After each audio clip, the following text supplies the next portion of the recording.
This is the Reflector Reflections podcast. My name is Annie. Join me as we sample around the world the amazing humans that exist in the land of human design, gene keys, astrologies, metaphysics, all the things. In this series, we are showcasing guests in the human design community and bringing recognition to them in the work that they do, not just in the human design space, but in their general day-to-day work, and just get to know them a little better and how they experiment and navigate their unique design. Today's conversation is with Steve. Steve is a 5/1 mental projector with the cross of dedication. Outside of human design, Steve is a neuromuscular therapist, a master body healer, and he uses that through his business, Body Solutions.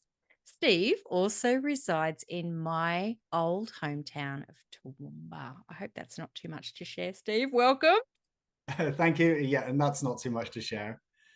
I'm so glad that you're here. And I just want to share with my little community and audience. So you came into my orbit. It's very interesting because you were sharing in, I think, one of our spiritual pages. We're both a part of these groups. And you're in Toowoomba and you're a 5/1 and you're a mental projector. And the things that you were sharing really lit me up because I'm like, wow, who's this person? I got to get to know him. And here we are having a chat. Yay! And I'm stoked. The more I've learned about reflectors and how we're quite similar in many ways, where we have so many undefined centers. Like and we're 5/1s. I'm so excited for this conversation. Yeah. And the mental projector and the reflector often, I think I said this to you when we were chatting, we kind of get lumped together in a bit of the same pool because there's so much openness in our chart. But before we go into that, I'd really love to invite you in to share with us how you found human design or human design found you. Take us back. Wow. I moved to Toowoomba around December, and about a month later, I was seeking guidance for my own, just to get more clarity around my purpose. Like I relocated to a new place. I literally had to start my client base from scratch, and I hooked up with a shaman, as you do, and the local shaman on the mountain, and so we were doing some energy work, and afterwards we hung out, we became friends. We had a really good connection straight off the bat, and he was talking to me about human design, and he said, look, have a look into it. He said it really helps him. He's a manifesting generator, so he's all like in the moment now, and he has that sacral center to power him through. And so from researching my human design, I came across that I was a mental projector. Didn't really have a full understanding of what mental projector meant. I just categorized myself as a projector. But the more I'm looking into it now, I'm not really a projector. I'm more like a reflector, really, that has a defined head. But anyway, I just felt myself being kind of tired in his presence after about 2 hours of hanging out. And I thought, is it me? Is it my diet? Is there something wrong? And the more I explored human design, I realized that I'm here to rest primarily, and things come to me, and I'm not here to expel energy. So then I started just going down the rabbit hole of understanding why I'm here, what my strengths and weaknesses are. So human design has helped me heal to the next level. Like I thought I was quite healed, but I realized it's reaffirms why I'm here and the path that I'm on, and also it's validated me in the sense of, yeah, I do need to rest. I'm not lazy. Yeah, so that's kind of a nutshell overview. Oh, I love that. Thank you for sharing that because, I've found in all of our experiences, when we find these tools, human design or other things, it takes us it transports us back. It transports us back to like where we've been, and we can kind of heal a little bit of that wounding of especially the reflector, the non-sacrals, the reflector, the projector and the manifestor. It's like how much we were rushed or how much we were rushing ourselves. When you found this and when you started to sort of understand that projectorism, did you take that journey back? Well, I look back at talking into the sacral centers and having that powerhouse ability, which I have done triathlons, I have sailed around the world, I have run 2 businesses at the same time while studying a full-time degree and having a relationship, etc. I've done like literally 80-hour weeks, and I dropped into fatigue, like chronic fatigue. And I often look back at this and think, well, all of my other, in my former life, I was an entrepreneur. So all of my former friends were just, it was all about you only need like 4 hours sleep a day, like the Tony Robbins model, just keep on going. And the more energy you put in, the more you receive. But in the end, I burnt out and I couldn't manage the legacy that I'd created. So I look back upon that. I also look back upon school because, according to the human design model, the projectors are one of the easiest to be conditioned. And I always felt that school it wasn't aligned with me. And I even knew back then, I felt myself just staring out the window most of the time. I failed my grades, like I wasn't present. So that ties in with some of my gates and everything, which we might cover. So yeah, that's schooling and career. I definitely were the 2 aspects that I look back upon. And in terms of the healing that I've gained from acknowledging that I was the way I was is so profound. I don't feel like there's anything wrong with me now. Just in that's the pressure of thinking something's wrong and that we don't fit in. That can be just as detrimental to our health as I believe that's actually one of the main causes of dis-ease, is being out of alignment with who we are and why we're here. And so to the degree that we're trying to fit in with this homogenized, very industrial kind of, there's a lot of indoctrination happening. We need to be a certain way. The more we realize that we're supposed to be a particular way, regardless of what our design is, once we discover why we're here and who we are, then we can just let all that go, because it's like, I can just be me now. Yeah. Yeah. Isn't that the truth? Because that's a part of that. Yeah. Finding human design for a lot of people is just like, oh shit, this is me. And it gives you, people say it's a big permission slip, because it's like, oh, I can be me, because this is what my gifts are. This is who I, was always designed to be. But somehow all the other junk just got caught in the way. And so that starts our deconditioning process, doesn't it? It's just like, Yes. deconditioning. Ah, Isn't that the yeah. word of the century? Well, it's healing. Yeah. It is the healing. And I studied a holistic health course under the Czech Institute. So I'm a certified Czech practitioner. It's a very holistic modality, covers the foundation principles of health, movement, rest, breathing, hydration, nutrition, and thoughts. And so they have a course called Peak Performance Success Mastery or something. And the very first chapter talks about peeling back the veil of deception. And it's about why we think the way we think. And, as a result of thinking that way, we make choices which might not be aligned with who we are, why we're here, the people we're supposed to surround ourselves with, and our line of work and everything. So in my life experiences, having done, like some serious personal development since 2009, I would say human design has been the absolute cream on top when it comes to getting upstairs sorted. And speaking of like upstairs, you're a mental projector. So for those that are listening along at home, and what is a mental projector?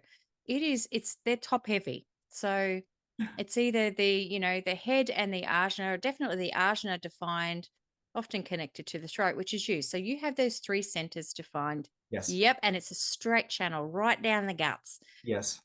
And that's met, I could only imagine, I'm not a projector, but that's met with like, whoa, there must be a lot of activity with mental projectors. Often there is a lot of activity in the mental space. And I often thought, wow, that's such a conundrum, for lack of better words. Whereas it's like we're taught to not be so heady. We're taught to think with our body, but it's like the mental projectors like, but I have to. And it's, I don't know. I'd love to hear your experience. It's just like, Yeah. I have to. I got all these things and I got to get it out. It's got Yeah. It's like, but I've got to be in my body. It's just like, but I am in my body because it's in my defined head and ajna and throat. I'm literally in my body. Well, in this moment, because I have an outer authority, you are in my body, or I'm in Yeah. your body because I'm picking up your energy, and then I'm in the presence of this beautiful countryside. So I'm feeling very grounded in this moment, and you're actively listening, and you've invited me in. So I've got the right environment right now, let's say. So I'm feeling good. However, on a physical level, I have a very big head in comparison to my body. So that could be in order to hold all of the thoughts that I have on a day-to-day basis. They say we have 80,000 thoughts in a day. I'm debating that. I probably have 5 times as many. So in terms of, so we've got, essentially the higher true self and then the not self. And I have been both on the not self aspect. I've gone into psychosis a few times in my life, didn't know how to get out of it. And what I realized it was, I was stuck in a loop because I have this like knowing circuit, and I get insight about things, and it comes to me typically from a situation that's happened before. It then comes to me in a relaxed state. I just get this insight like, oh, maybe it's that, and then it gets stuck in this knowing, this like loop process, and it requires me to verbalize it. So I'm fortunate to have the capacity to think of something really complex, assimilate it to something really simple, and then verbalize it in a very clear way. But what I'm sometimes I often get stuck in is the choices around my own choices for my own life. I can help other people very well. I can really guide them through asking the right questions, and I've resourced myself to do that.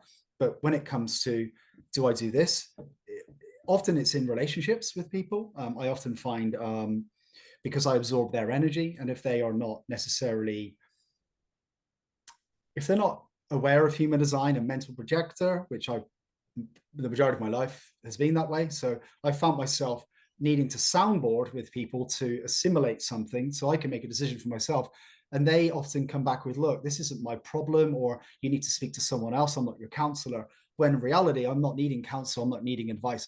I just need to go, hey, I was wondering about this big decision I need to make. Can I soundboard it with you? Because I don't have the body awareness to process this information, like a spleen for intuition, or the ego or the G center to kind of give me the self-awareness. So it's been hard bloody work, if I'm going to be honest. Yeah. And I could only imagine, because even reflectors, we often utilize the soundboarding, using outer authority, because it's like, and that's a learning which I could appreciate that you've had to get to, because as soon as you start talking, people want to solve your problems. And you get to this point, especially I could imagine for you, it's just like, I don't I don't need your opinion. I just need you to shut up and listen to me. Yeah. Just be there. Yeah. I'm just gonna steal your body. Yeah. And because there's only 1 or 2% of us, it's unique. It's like there's something wrong with us. Yeah. Can't you just fix it yourself? You're in your head, and a lot of people don't want to be invested in your problems and challenges, and so yeah, it requires to be in the presence of people that are fully aware and really want to receive this opportunity, really invite you into that opportunity. Yeah. Yeah, yeah, it really And does. there's had a little story here, just to share stories of a young pre-university, so 17-year-old male, mental projector, and didn't know at the time what was wrong with him. Always felt there was something wrong with him. And so when he left school, he lost that sense of purpose that school had given him, because it was structured, and off he went off to university, and he became really depressed Mm, because he couldn't, like what you were just sharing there before, he couldn't get out of his head. And so through a little bit of work with human design, this kid or young man learned that he had an exceptional mind, an exceptional way of being able to bring information out, but he needed people to be able to help him do that. And so when he kind of got to this acceptance piece of going, well, I can't do it all, he just thrived. He'd have thrived at university. And he's just one of these classic examples of people, well, the very few amount of people that I know who are mental projectors who really got caught. But now that he could understand it, he could go, okay, well, I don't have to get caught. I've just got to be able to, in a way, using this voice to be able to say, here's the information. Off you go and do something with that. Yeah. Yeah. But being projectors, it's often met with that, you've got to be invited. People get stuck on that and they don't understand what it really means. How's that felt for you? Share with us. Well, when I first started learning human design around January, I thought it was, I would like to invite you in, like an invitation. But now for me, it's just, it works on energy and their attention to me. If they, an example was with someone the other morning, and she wanted to get into her body, but I needed things to express verbally. And there was like a, bit of a clash. And so in that moment, I just know that's not the invite, because she wants to go and do her morning routine, but I needed to express something before I was on my way. But that just wasn't the invite. I don't need the other person to say, oh, I'd like to invite you to tell me what's on your mind so I can help you process it. No. We need to tune in. We need to have, we need to read the cue, the social cues, etc. And again, it's about surrounding yourself with the right kind of people as well. The people that are willing to take on your information to some degree without offering you advice. It requires actually explaining, this is how I am. Like you might have an autistic person say, look, I have autism. So just to let you know, these are my triggers. And we work with, mental disabilities, so to speak. Well, why not consider mental projectors not in the same category, but at least respect people for their way of processing information. Like a generator, you're going to ask them a yes or no question to get the answer, right? So coming back to why human design is so beneficial, if we're all participating in getting to know ourselves on a basic level with, the invitation, the environment, strategy, etc., then we can work in harmony with each other. Yeah, I love that. That's so true. And you know what? You've just like illuminated something in me there. It's just like we're always relying on the sacral, the manifesting generator and the generator, and this is the work base. It's just like, well, flip that script in a way and go, well, this is also, a very active role or active process. I just wanted to also share with you, like in a reflector space, and I've completely lost my train of thought right now. I just tried to write it down. It's just gone. Yeah. It's gone. This is what happens. Do you want me to just check in with gate 61 just to let you know what you're thinking? What were you thinking? Go on, shoot. We're like, we have no fucking idea. Yeah, so essentially, we were talking about bringing in the right people in our lives, and we amplify the energy of others. So you would be, I want to know actually how it works with the open throat, ajna, and head. So because you're not defined, so to speak, like, am I amplifying you? Like, how's that working for you now? No, I often find my experience through my experiment which is funny because I just completely lost my train of thought, but that happens when I'm trying to overload my mental thoughts and going, just park that. I normally have a pen and I write everything down, and then I go, well, what's that note? I don't even remember. For most parts, for me, I find that I can settle into a thought process a lot easier when someone has a defined ajna and head. It's like when I'm around them, I can think clearer. It's because I have a completely open head.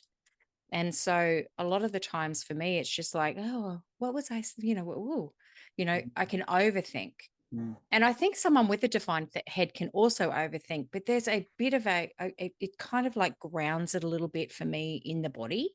So amplifying, I don't know about that. I just feel that it gives me an anchoring, and especially it depends on the connection or the channels that we're forming together. So there's that. You and I both together, I think sometimes, because, you know, below the throat, we're completely open. We're just like, whoa, let's just and this is the beautiful thing about open centers to open centers, is just like we can kind of get a little bit loose and there's no restriction. Mm, So when, I don't know about you, but when I'm around people sometimes that have like, or they're nearly fully defined, they're like moving, you know, bulls. They don't want to move. They're mm, stuck in this way, and they're stuck in their thinking, and they're stuck in this. yeah. And it's just like, oh, but don't you just go with the flow like we do? So Well, I can it's, be stuck in my thinking, I'll tell you, you know. yeah, Yeah, I can however, I have the capacity to reflect because I know how to ground myself, and I've done a lot of personal development, a lot of research. I've before human design, I was researching archetypes and and sacred contracts, and um, I was actually researching um, energy and water and crystals and neutrinos. So I actually came across a lot of this information yeah, before human design. So it just really locked in. As soon as I read about it, I was like, this is the thing. Anyway, coming back to the loops. So yeah, I can be very stuck on something because I have this knowing circuit. It's almost like I know and they don't. So I'm the authority in something. I need to, and they call it the genius or freak mm, channel. And I can be that sometimes. I can have such a profound understanding of something so complex that I've never researched before. And I'm just like, and then I can just assimilate it and articulate it in like 3 words and say, yeah, it's because of that. yeah, And then it's like, where somebody might have done like a 4-year course to understand that aspect. Whereas on the other side is I can get so stuck in a rigid way of thinking and loops around something which might be an illusion. So this is the not self. So I might mm, get stuck on something around, typically around a relationship dynamic, because I don't have the senses to find below the throat. I can get very absorbed in the energy of the other person, and it's almost like a sense of dependency. yes, Um, Having been an only child and raised by my grandparents, there was a bit of an unstable upbringing to some degree, and so there's almost like it like compounds that almost the way I get affected by other people even more so. So it's definitely I've had to do a lot of work on that before human design, and human design has really helped me sit back and identify whether it's the truth or an illusion. mm, That's a big thing for me to do, and I have a journal process. It's called the medicine wheel, and it starts with the issue, what's rattling around in my brain, and then I convert it into what the illusion is. Okay, these are my thoughts. Is it real? Is it based on my conditioning or a past experience? Then I go into the truth. Okay, yeah, what is the actual fact in this? And then that really helps me because then I can assimilate into wisdom. Ooh, and from there I can gain clarity. If I don't have the opportunity to soundboard, that is. yeah. That's brilliant. Mm, Like that's and that will help. Again, I know that reflectors don't have definition, but it's still a way to process these for anybody, really, isn't it? Like every type, it's still, that's a good way of looking at it. Is mm, this the truth or is this illusion? Because we mm, can get caught in, not self. All of us get caught in not self. I remembered what I was saying. I had to quickly write it down there. yeah. Oh, you never know where it's going to go. That's the fun of it. But I wanted to, you were sharing before about, we were talking about the invitation. Projectors have to wait for the invitation. And Mm, that's like got to wait for the invitation. You were mm, saying it doesn't work like that necessarily for you. mm. Reflectors, we got to wait a goddamn lunar cycle. So, it's like, you imagine when we get the chart and it goes, what's your strat? I'll just wait 28 days. It's like, no one got time for that. But what I found with projectors, reflectors, and anybody who's got a weight is we are also active participants in that. And so what you were sharing there before was a confirmation of that. It's just like you don't just sit there and you're not just waiting and just twiddling your thumbs waiting for your invitation. We're not just waiting on the moon to track through. We are actively engaged in the day-to-day life of things. And Mm, seeking those invitations is often, I could imagine for you, it's also about recognition, what you were sharing there. So I think that's where I was going there before I mm, went, who am I? mm. Yeah, it's like lead generation. That's Yeah. that's the set you're like planting seeds, Yeah. you know throwing out boomerangs and they come back, or the plants grow. That's the way I look at almost it's like attraction marketing. That's what I'm trying to say here. I look at it like the peacock. Boop, I'll put my feathers up. This is my offering. Give out some information, which is a benefit, or present myself in a way which can be of service to people, but not actually offer the service. And Yeah. it really, I look at it in a mechanical way, in a simple way.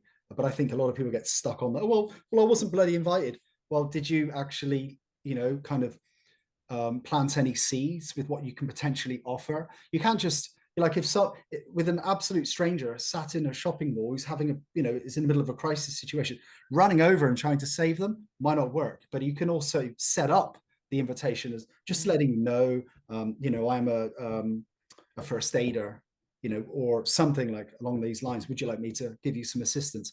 Yes, please. So letting them know what you do provides Yeah. opportunity for the invitation. That's what I'm trying to say here. I love that. And Yeah. we're all magnetic, because that's where the monopole sits. We're all magnetic, our auras.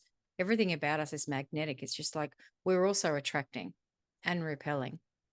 Mm. Speaking of auras and repelling, not that you're repelling at all, but the way that the aura mechanic works is very, very different for the projector. That's reflectors.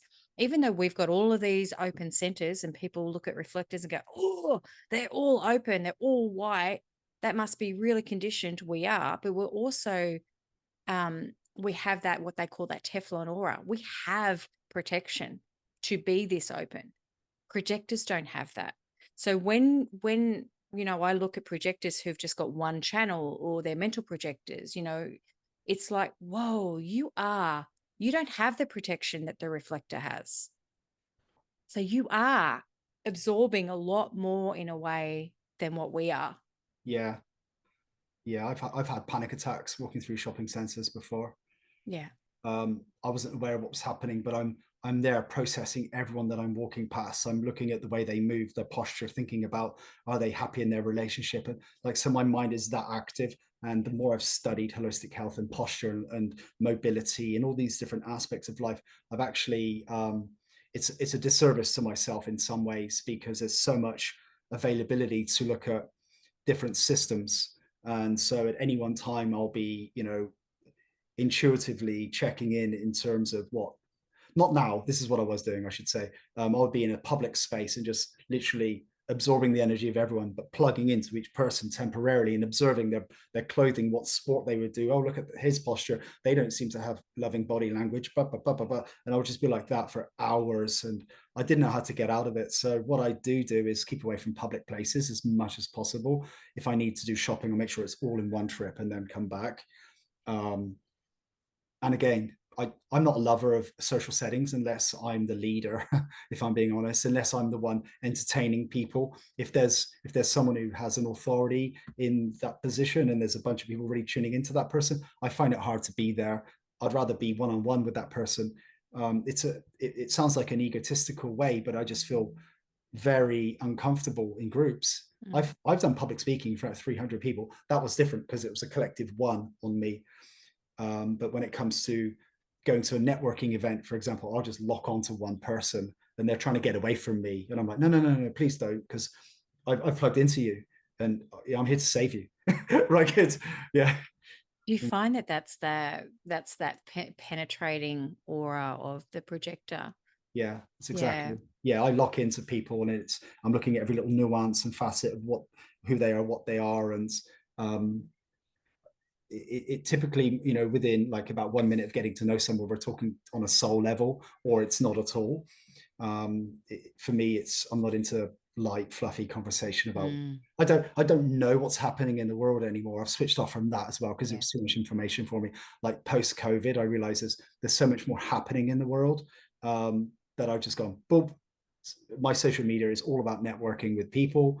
I don't have any access to anything other than a bit of YouTube, and that's just human design and relaxing music most of the time. Good on you. Yeah. Because it's really good to, rinse out. It's something that we talk a lot about in the reflector space, of being able to rinse out of the day. Like if you are caught up in other people and their needs and wants, and we do take that on. And the longer we're around people, the more we take it on. Mm. So being able to have practices and doing what you do with that discipline of just going, no, I know how this goes and it's not healthy for me. It doesn't feel good for me. Is really, really like inspiring. Yeah. So thank you for sharing that. Oh no, that's cool. And I limit the amount of clients I take per day, like 3. I'm exhausted after working 3 hours, if I'm being honest. I do body work.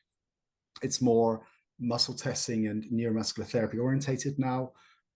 It's very system orientated. I like to see, mechanically what's happening with their body. That stimulates my brain. And then I like to have like maybe 1 client of coaching per day, 2 max. And I get a lot of people coming to me with crisis situations. Since I've been really stepping into my power and receiving the invites, not saying, hey, I'm here to save you, just displaying my offering about, how I've overcame adversity and how I resourced myself and how I focused on my dream and got clear on who I am, by promoting my core story and the occasional case story, which is, a demonstration of how I've helped people. That's how I get people in. And it's typically like I've tried everyone, but I don't know where to go now. You seem to be popping up on my radar. Can you help me? And then I'm like, yeah, please. Just when, I'm just like so eager to jump in and help them to the best of my ability. Well, that's right there, the 5th line showing up. And I guess that leads us into having a quick chat about that 5-1 experience, because that's how it's always been for me too. And what I became very aware of was that I was actually avoiding helping myself because I was too busy outwardly helping other people. And so people talk a lot about that projection field of the 5th line, of where, you are seen as something that you're really not, or people will view you in some way. And a part of us responds to that. And I think that's where the fixer comes in. We're just like, absolutely, I can help. And then sometimes you're like, oh, shit, what did I sign up for again? Talk to me about that 5-1 if you've gone into that profile. Heavily into it. And the first thing that comes to mind is you got to know when to jump in and help and when not to. Boundaries are so crucial. Now, when I mean boundaries, I don't mean just relationship boundaries. What I mean is boundary of self, which is, we are here in the middle of, we're the foundation. And then you've got the people on our close circle, friends, close friends, family, etc. And then we've got the outer, clients and associates and people, we meet occasionally. So, it's like the glass half full, half empty. You cannot give from an empty cup. That's essentially what I'm trying to say here. So we've got to really look after the I, which is make sure you're resting, nourished. You've done your movement practice, your posture is good. It's not just human design here. It's about, diet. It's about rest. It's about, making sure that you're hydrated, etc. Now, so the 5 is the heretic. It's about jumping in and saving people. We got to know if people are really inviting in, and also if they've got the willingness to participate. So, somebody could say, save me, but you can't fix anybody, and unfortunately with this homogenized allopathic way of thinking, which is fix this with that, it doesn't exist. We don't live we're not cars. We don't drive them into a mechanics. We are systems of systems. We're mental, emotional, physical beings that are, energetic, and we have so many, we're so unique, and there's no cookie cutter approach. So what I'm saying here is there's a lot to unpack in what I've just said, but in a nutshell, identifying people's willingness by helping them understand what they're aiming towards, because they might not understand until you help them understand what they're moving away from. Okay, so you're clear on that, what each direction looks like. Discussing our limitations and their expectations is crucial, because people that want to be saved and they're not saved, it can actually have a detrimental effect because they lost their faith. Oh, well, if you can't save me, then who can? Well, no one can save you, but we can show you the way if we are which segues onto the one line, which is if we are resourced, if we know our crafts, and we've done a comprehensive assessment of that person to identify the obstacles, the stress factors. And the way I like to look at saving people is, say you're in a pub and you've got taps all lined up along the bar. Mm. It's a bit early in the day, but so you've got them all pouring on full, right? So all the beer is pouring out and it's flowing into the trough, and then it's flowing onto the floor. And to the degree that we've got all these different forms of stress pouring out is the degree that they're going to get dis-ease and anxiety, etc. So what we've got to do is, from my perspective, is look at health holistically. So, okay, how can we reduce each one of the stress factors so it has a summation effect? So by letting people know that there are ways to heal, but it's not a one size fits all fix it solution, that there are ways to reduce the stress factors by learning authority, learning strategy, learning what nutrition's right for you, learning your environment, how to rest, etc. I believe my role as a projector is to help people in that as my 5 line. Yeah. Yeah, I've covered the one as well, haven't I? You have. Yeah, you did. I love how it all shows differently. Like, this is the gift of human design. It just keeps on giving, because the heresy of the 5th line, we can come out guns blazing when we have that solid foundation of that first line. It's like, get out of my way, I'm about to tell you something. And especially with the defined throat, I've got 6 gates in my throat. I know I'm not supposed to say things, but it feels sometimes really good to come out and say, listen here, this is exactly how it's going to be. The world needs that 5th line heresy sometimes, of people coming out and saying, hey, what's going on here? Because this is how it needs to go, and it's about judgment. Like, the 5th line has a lot of judgment in it. And I don't know about you, I'd love to just hear quickly your thoughts on that. But you were sharing in there before you kind of took that time to step away, of going, you're viewing situations, you're viewing people, but it's also a part of our judgment that comes in very quickly. And we're not judging people in a negative way, but it's like we're judging things really quickly and going, this is how it is. This person's this is this posture's off. This is this. It's judgment. And the 5th line can come across quite judgy. If we don't have it in check and go, we're not judging you personally, we're judging a situation and a scenario and a holistic, a wholeness, and providing a solution to that. So that was a bit of a side note there. But to get there, you need the invite. You need to display your offerings. Then they need to come in with openness and willingness. And then you need to show them, what's realistic. And then ask some questions, because even though they are presenting with, let's say, a high score in the stress factors that we were talking about, we're still not here to tell them what to do, because they have their own life. So it's a negotiation. It's, okay, you're scoring high here. Here are some options. Do you like the sound of moving in this direction or that direction? Which one fits in with your, the amount of time you have available, with your line of work, with your relationships, with your affordability when it comes to food, etc. So it is very much working in with people and not guiding them. Oh, I love it. It's absolutely true. And I don't know about you, but I know through a lot of my earlier years of life, I'd just come in there. It's like I'd go straight in for the jugular. Have you seen this? Have you had a look at that? Like, oh my God, what are you doing? And it's like, wow, you just came in completely uninvited. No one's ready for that. Unsolicited advice. It is. And it's a fine line to just going, you have to shut your mouth and keep your opinions to yourself. Yeah. That's hard. That's been a training in itself, to just go, I have all this and I need to tell you all this. And it's just like, don't say a word. And I felt myself, because of my defined throats, I was quite tactless at times as well. That was my not self. And I might say the wrong thing and really offend people. That was before I had the knowledge, before I was, really activating my first line, which is gaining, the knowledge to then Because we can have insight, but if we don't have the knowledge, then it just becomes like a sensation almost. It's good to have the capacity to put it into a context and to be able to assimilate that and then verbalize that when the invite, has come forward. Yeah. So yes, it requires definitely a lot of tuning into the situation. Yeah. We're all waiting for something, aren't we?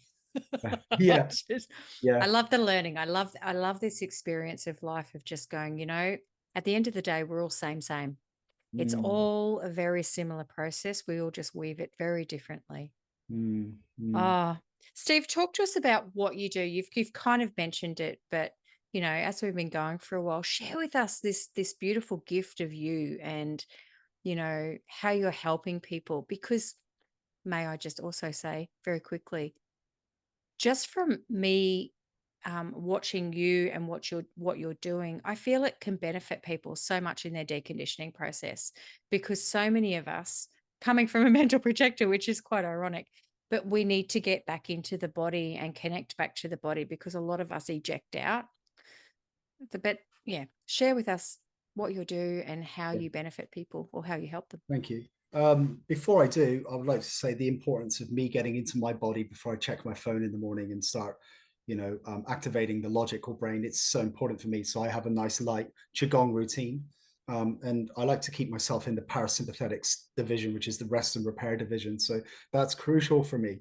I just will say that. So movement has been a blessing to me. I did lots of dancing, as a teenager and young, my early 20s. So yeah, coming back to my body, it's crucial for everyone, but especially for someone that needs to get out of their head. So if you have a defined head center, ajna and maybe throat movement is so good. Not structured like kind of bench press, like flowing movements, so like a martial arts or tai chi or something that's free flowing, and that really helps. Now, what do I do? Well, I'll tell you the backstory if that's okay. In 2009, I had health issues, and I was going to have an operation on my shoulder, my neck. I had a fractured skull, a neck fracture, shoulder subluxation, and I was going through a separation. And there was like a really chaotic time all happening. I wasn't making good decisions in my life, and had a big ego, and I was quite wealthy, had a couple of businesses turning over, but I wasn't really aligned with any of it, and very pulled in by the environment and other people.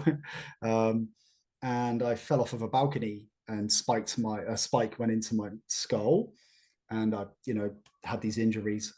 From there, I was, going to allied health professionals, and I wasn't really getting anywhere, to be honest. They were, offering me the opportunity to have fusions and go on this particular medication, etc.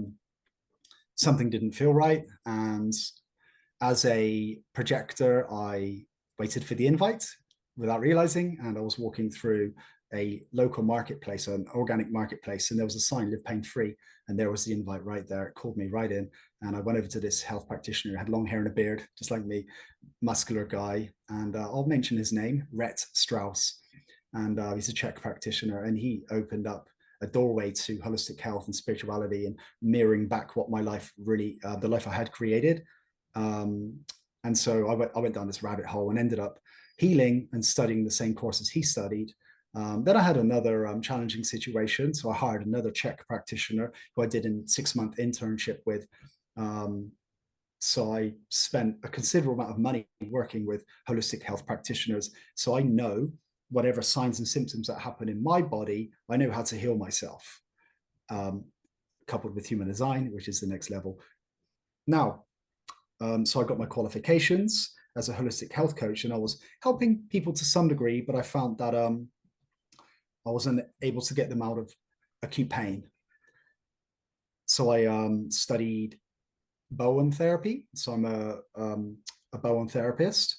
And as a part of that course, we were doing a muscle testing module. And with my inquisitive mind and capacity to see, understand complex things, I kept on asking questions, which was almost, it was making the instructor a little bit nervous because she didn't have the answers. So I wanted to find the answers too. neurological dysfunction and muscle testing and everything, which it was quite limited to in that diploma.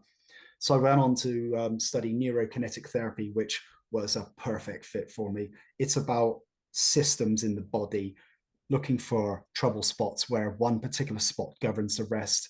And so I looked at that manual muscle testing modality in a very holistic way. So I started integrating the other things that I learned. So I started finding hierarchy, compensatory tests, slings, all these other things which I integrated into this modality.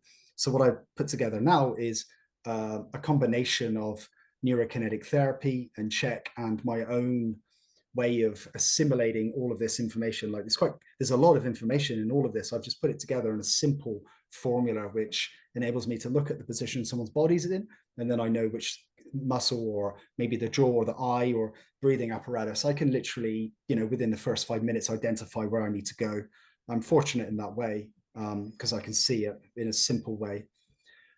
Now, I have started teaching massage therapists and personal trainers manual muscle testing. I have put together a lot of my knowledge and experiences into a 10 module workbook, and I'm in the process of lining up instructional videos so I can then launch workshops to have massage therapists and personal trainers come along and learn the art of assessment in simple format, because I've just made it really simple. So that's kind of where I'm at. Moved into a new place. I was living in my van for 1 year, and I needed solitude. I needed to get away from the system, and it really helps me. I went back into my cocoon. Now I'm living in this beautiful hinterland property. I got a home clinic, and I'm based at the foot of Toowoomba, which is in Whitcott, just down the hill, down the range. And once I'm a little bit more established here, my workshops will be official.